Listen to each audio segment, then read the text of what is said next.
কেউ আবার বলেন যতদিন জীবিত আছে তাকে নড়াতে পারবেন না। আর আমি দেখি সরকার এমনি নড়ছে, কারণ রিজার্ভ নাই। এগুলো সবাই জানেন আপনারা।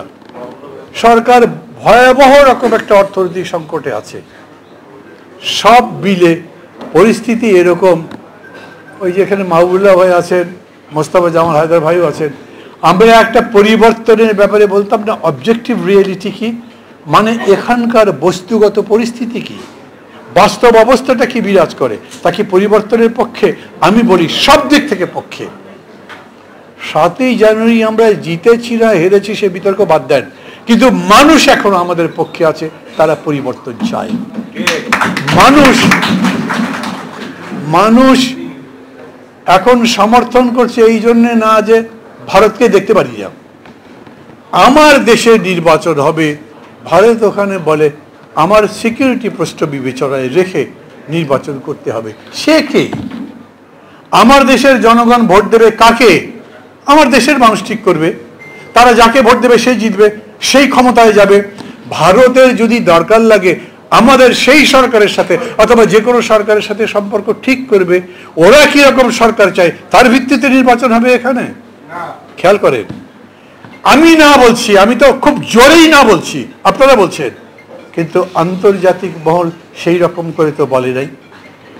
লড়াইটা তাই অনেক বড়, লড়াইটা অনেক বেশি দৃঢ়, লড়াইটা অনেক শক্ত, এবং লড়াইটা হতেও পারে একটু দীর্ঘ।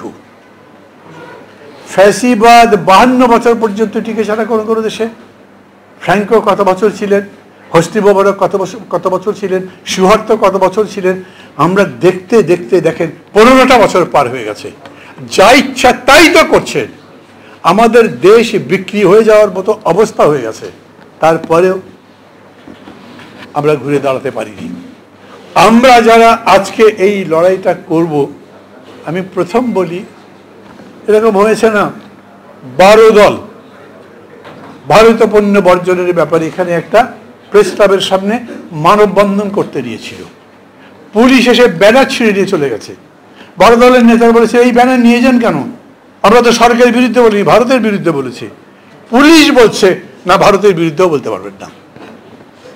তো এই পুলিশ কাদের পুলিশ? ওরা কাদের কথা বলছে? তার মানে দাঁড়াচ্ছে লড়াই করলে 12 দল একা করতে পারবে না। আমরা ভারতীয় পণ্য বর্জনের পক্ষে বলি, বিপক্ষে বলি, তার মধ্যে রাজনৈতিক বিবেচনা আছে।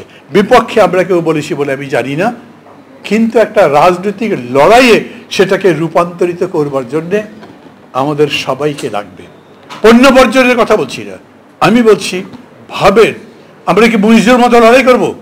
যেরকম শ্রীলঙ্কা লড়াই করছে সেরকম করে লড়াই শুরু করব? কিভাবে লড়াই শুরু করব?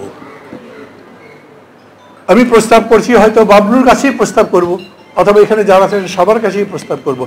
ভারতের সাথে আমাদের সম্পর্ক ঠিক করবার জন্যে, আমাদের নিজেদের ন্যায্য হিস্সা পাবার জন্যে, আমাদের অধিকারগুলো প্রতিষ্ঠা করবার জন্যে সরকার তো আসবে না। সরকারের চামচা দালালদের বাদ দেন, দালালদের দিয়ে জীবনেও কোনো কিছু হয়নি। বাকি যারা লড়াই করে তারা সবাই এক জায়গায় আসে, যাতে অন্তত এই ইস্যুতে হলেও আমরা আলোচনা করতে পারি, আমরা কর্মসূচি নিতে পারি।